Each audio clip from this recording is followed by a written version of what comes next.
Welcome to this masterclass from The Banker in association with MarketAxess, where we discuss reimagining private banking. I'm Liz Lumley, Deputy Editor at The Banker, and today I'm sitting down with Erik Tham, Head of Private Banking, and Gareth Coltman, Global Head of Trading Automation, both of MarketAxess. And we are here to discuss the trader of tomorrow. So I want to talk a little bit, both of you, about the importance of automation for private bankers. So Gareth, I wanted to start with you. Why is automation important?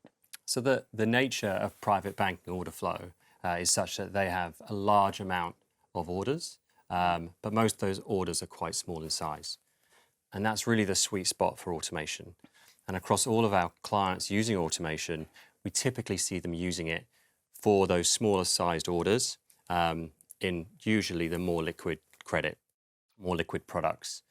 And private banks, like all investment managers today, are looking for ways to reduce their operational costs, scale their business, but without having to have a kind of linear increase in the number of human resources that they need on the trading desk. So to keep that trading desk as efficient and optimal as possible. And that's really what automation allows them to do. And we've seen a kind of incredible take-up of automation amongst our private banking client base. Around 25% of all of the trades that our private banking clients do today are automated. And with our biggest private banking clients, that's nearly as high as 80%. So we've heard from the automation side why it's important. Let's hear from the private banker side. Erik, why is automation important to the sector? Look at the trading desk. As Gareth said, you have limited resources on the desk. And if you look at the order flow or the order book composition that you have on a classic trading desk, I always want to describe it like a little pyramid. So you have the base of the pyramid, you have all these small orders, liquid orders, easy to trade orders. And then if you go up to the tip of the pyramid, this is where the complex tickets are, maybe a family office order, a big block, a very complex product, hard to source liquidity. And what you want to do is you want to really find a good balance between automating the easy stuff. So you have time to focus on the big orders, on the complex orders. And especially when you have busy days, when you have many small orders, it's normally, if you don't do automation, it's very hard to get this time to focus on the real value tickets, on the real big tickets. But this is where the reputation of a bank really can make the big difference, right? The more of the easy tickets you automate, the more time you have as an individual trader to focus on these really important tickets that can make a difference for the client.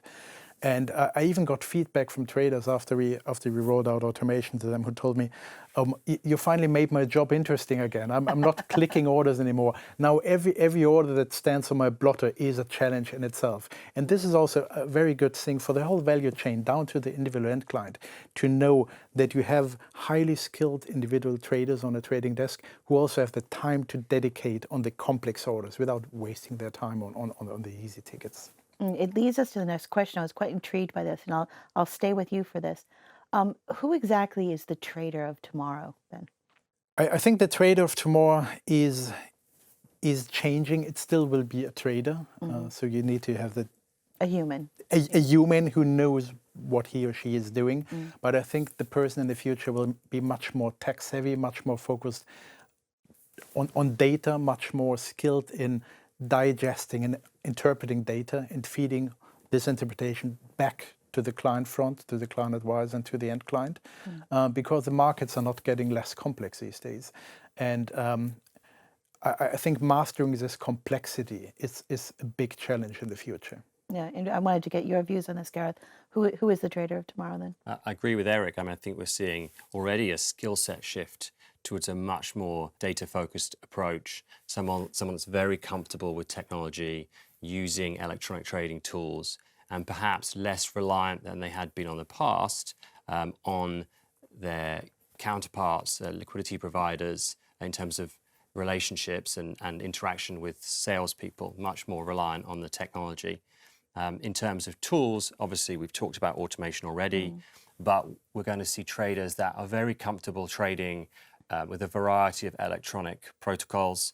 RFQ is the most typical one in fixed income, but we're seeing the emergence of order book style trading that's common in other asset classes, and interacting directly with streaming liquidity I think as well, we potentially even see traders using smart order routing type tools where they're using automation to actually make decisions about where an order is going to be directed, to which protocol, to which counterparty. They, I think, will also be starting to develop skill sets that allow them to actually query and manipulate data, as well as relying on data provided by data providers such as MarketAxess, also seeing the emergence of kind of quant type skills and using quant type tools like Python and things of that nature. And as Erik said already, I think an emergence of them as traders getting involved in kind of value add further up the investment or advisory process.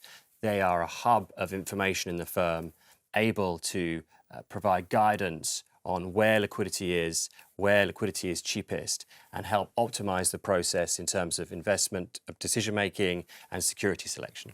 I love that, making the trader's life more interesting. Exactly. Very excellent. Gareth, Erik, thank you very much. Thank you. Thank you.